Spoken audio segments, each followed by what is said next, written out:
اس وقت RSS کی حمایت سے BJP کی حکومت بھارت کے اندر انسانی تاریخ کا ایسا المناک کھیل کھیل رہی ہے جس کے بارے میں لکھتے ہوئے بھی مورخ یقیناً شرمندگی محسوس کرے گا۔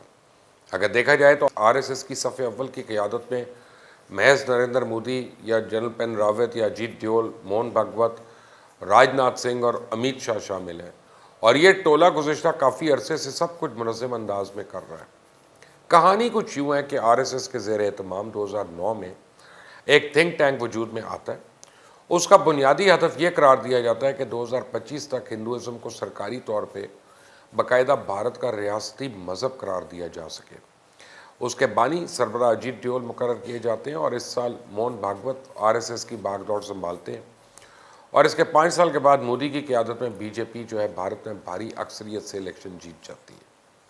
اور اس کے بعد مودی اور وزیر اعظم بننے کے بعد جو سب سے پہلا کام کرتا ہے وہ اجیت ڈیول کو تقرر کرتا ہے۔ اور پھر بعد کی کہانی تو آپ کو معلوم ہے کہ شہریت قانون، بابری مسجد، مقبوضہ کشمیر کو ضم کرنا، سکھوں کو نکیل ڈالنا، مسلمانوں کو دیوار کے ساتھ لگانا، دلتوں کو سبق سکھانا، سب کچھ ہنگامی بنیادوں پہ ہو رہا ہے، اور ایسے نہ ختم ہونے والے کا سلسلہ ابھی تک تسلسل کے ساتھ جاری ہے۔ حقیقت میں بھارت کے حکمران جماعت BJP کا جو لوگوں کے ساتھ سلوک ہے، اس سے بھارت کا ایک بڑا طبقہ بہت مایوس ہے۔ اور میں آپ کو بتاؤں، آل انڈیا مجلس اتحاد المسلمون کے سربراہ اسد الدین اویسی تو بار بار کہہ چکے ہیں کہ گوڈسے نے تو صرف ایک گاندھی کو قتل کیا تھا، لیکن موجودہ گوڈسے یعنی نریندر مودی نے پورے بھارت کو قتل کر دیا۔ اب BJP کی زبان پر تو گاندھی کا نام ہوتا ہے، لیکن ذہن پہ ان کا قاتل نتھورام گوڈسے سوار ہے۔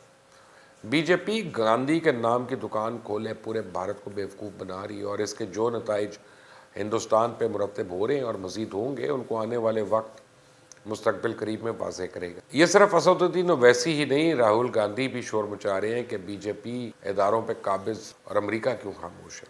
لیکن یہاں اصل بات یہ ہے کہ بھارت میں یہ سب کچھ اچانک تو نہیں ہوا، بلکہ اس کے اثرات تو بہت حد تک نمایاں تھے۔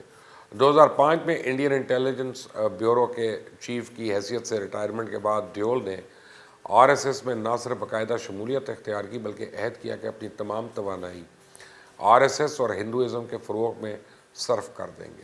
اور اسی سلسلے کی کڑی کے طور پہ RSS اور RAW کی مشترکہ تحریک جو ہے وویکانڈا انٹرنیشنل فاؤنڈیشن VIF کے نام سے ایک ادارہ وجود میں آیا، جو بادی النظر میں تو ایک تھنک ٹینک تھا، لیکن در حقیقت اس میں RAW کا سابق چیف ارون گپتا، سابق deputy chief of army staff lieutenant general K Sawhney, doctor Shri Radha Dutt, lieutenant general Gautam Banerjee, brigadier Vinod Anand اور RNP Singh, doctor Vijay Sakhuja, major general PK Malik, Tilak Devasher, سابق سفارتی کار پربات شکلا، سابق سیکرٹری خارجہ کنول سبل، یہ سمیت بھارت کے صف اول کے دفاعی، ثقافتی اور خارجی، داخلی اور سفارتی امور کے ماہر اور ماہرین لسانیات شامل ہیں۔ یوں در حقیقت اس انتہا پسند مگر پراسرار ادارے کو سپر RAW کا نام دیا جائے تو یہ غلط نہیں ہوگا۔ یہ بات خاصی اہم اور توجہ طلب ہے کہ RSS کی اس تنظیم نو کے دوسرے مرحلے میں RSS سے وابستہ زیادہ شدت پسند عناصر نے دانستہ طور پہ واجپئی، جسونت سنگھ، یشونت سنہا، مرلی منوہر جوشی اور LK اڈوانی کو مؤثر ڈھنگ سے عملاً بے اثر کر دیا۔ بعض غیر مصدقہ اطلاعات کے مطابق واجپئی اور جسونت سنگھ کو تو باقاعدہ ذہنی اور جسمانی طور پر مفلوج کر دیا گیا تاکہ نسبتاً اعتدال پسند سمجھی جانے والی شخصیات VIF جو ہے اس پر انگلی نہ اٹھا سکیں۔ بہت سے لوگوں تو یہ بھی مانتے ہیں کہ سشما سوراج اور ارون جیٹلی کے ساتھ بھی در حقیقت یہی کیا گیا، کیونکہ دونوں افراد ایک سے زائد جگہ پر اس سپر RAW کے بڑھتے اثر و رسوخ پر انگلی اٹھا چکے تھے۔ اب بھارت کی سرکاری TV دوردرشن نے RSS کے سربراہ موہن بھاگوت کے سالانہ خطاب کو براہ راست نشر کیا۔ آپ کو بتاؤں کہ RSS 1925 میں قائم کی گئی تھی اور اس پہ آزادی کے بعد 3 دفعہ پابندی عائد کی گئی، پر اس وقت اس کا جادو پورے بھارت پر سر چڑھ کر بول رہا ہے۔ RSS کے نظریات سے متاثر مودی انڈیا کو ایک ہندو راشٹریہ میں تبدیل کر کے مذہبی اقلیتوں کو دیوار سے لگانا چاہتے ہیں، اور یہ دراصل غیر ہندوؤں کو ہندوتوا کے لیے خطرہ مانتے ہیں۔ RSS BJP کی ماں ہے، اور RSS کئی تھنک ٹینکس بھی چلاتی ہے۔ ان میں چند نامی گرامی صنعت کار اور کاروباری افراد کے فراہم کردہ سرمائے سے چلائے جاتے ہیں۔ RSS نے کبھی انڈیا کے آئین کو دل سے قبول نہیں کیا اور بار بار مختلف حلقے میں یہ بات سامنے آتی ہے کہ ان کی ہمنوا پارٹی جب 2/3 اکثریت سے حکومت میں آئے گی تو وہ اسے بدل دیں گے۔ اس کی ہمنوا تنظیموں کی ایک لمبی فہرست ہے جیسے سنگھ پریوار یعنی RSS کا خاندان کہا جاتا ہے، اور یہ 2 درجن سے زائد پارٹیوں پر مشتمل ہے۔ ان میں BJP یعنی بھارتیہ جنتا پارٹی ان کا سیاسی چہرہ ہے، جبکہ اسی طرح سے بھارتی کسان سنگھ، بھارتیہ مزدور سنگھ وغیرہ اور بھی ہیں، اور وہ پورے ملک میں شکا لگاتے ہیں جہاں لوگوں کو لاٹھی تلوار بھالے وغیرہ سے تربیت دی جاتی ہے۔ فی الحال ان کی تازہ رپورٹ کے مطابق پورے ملک میں 84,000 شاخائیں لگی ہوئی، جن میں تقریباً 60,000 کے قریب تو روزانہ بھی لگتی ہیں۔ انہیں جہاں عسکری تربیت دی جاتی ہے وہیں انہیں حالات حاضرہ سے باخبر بھی رکھا جاتا ہے، اور یہ دنیا کی سب سے بڑی تنظیم کہلاتی ہے۔ اس کے کارکنوں کی تعداد کروڑوں میں ہے، اور یہ بھارت میں ابتدائی تعلیم کے لیے سرسوتی شتو مندر کے طور پہ تقریباً 12,000 اسکول چلاتے ہیں، جبکہ اتنے ہی اسکول ودیا بھارتی کے نام سے ثانوی سطح کے چلائے جاتے ہیں، جہاں تقریباً 40 لاکھ بچے زیر تعلیم ہیں۔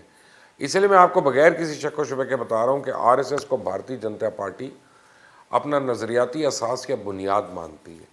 BJP کی تمام پالیسیز RSS کی کوکھ سے جنم لیتی ہیں، اور ان دونوں میں کوئی فرق نہیں ہے۔ اور دوسری جانب یہ بھی ہے، ایک کھلا راز ہے کہ بھارت میں علیحدگی کی تحریکیں ہر آنے والے دن کے ساتھ زور پکڑتی جا رہی ہیں، اور خصوصاً شمال مشرقی بھارت کے صوبوں یعنی ناگالینڈ، میزورام، میگھالیہ، منی پور، تریپورہ، اروناچل پردیش، سکم اور آسام میں تو یہ باقاعدہ آزادی کی تحریکیں بن چکی ہیں۔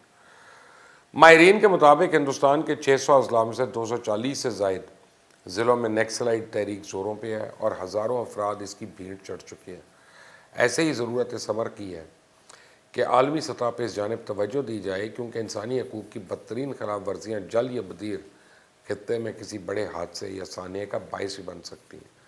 ابھی حال ہی میں چھتیس گڑھ میں ماؤ نواز باغیوں کے خلاف بولنے والے آپریشن میں 22 انڈین فوجیوں کی اپنا تکلیف دہ ہلاکت نے ایک طوفان کھڑا کر دیا۔ اتنی زیادہ تعداد میں فوجیوں کے ہلاکت کے باعث یہ پوچھا جا رہا ہے کیا یہ اسٹریٹجی غلطی تھی یا انٹیلیجنس کی ناکامی؟ کیا فوجیوں کے مابین باہمی رابطے کا فقدان تھا جس کی وجہ سے جدید ترین نسلوں سے لیس 2000 سے زیادہ جوان چند سو ماؤ نوازوں کا مقابلہ نہیں کر سکے؟ تو نہ تو اسٹریٹجی غلطی تھی، نہ ہی انٹیلیجنس کی ناکامی۔ بھارتی فوج کی اہلیت یہ ہے کہ وہ صرف نہتے لوگوں پہ ظلم و ستم کر سکتی ہے۔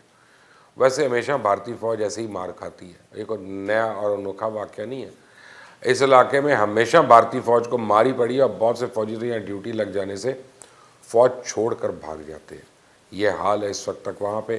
مزید کیا ہو رہا ہے یہ میں اپڈیٹس آپ کو دیتا رہوں گا، لیکن اس کے لیے اس چینل کو سبسکرائب کریں، بیل آئیکن پریس کریں۔ اللہ حافظ۔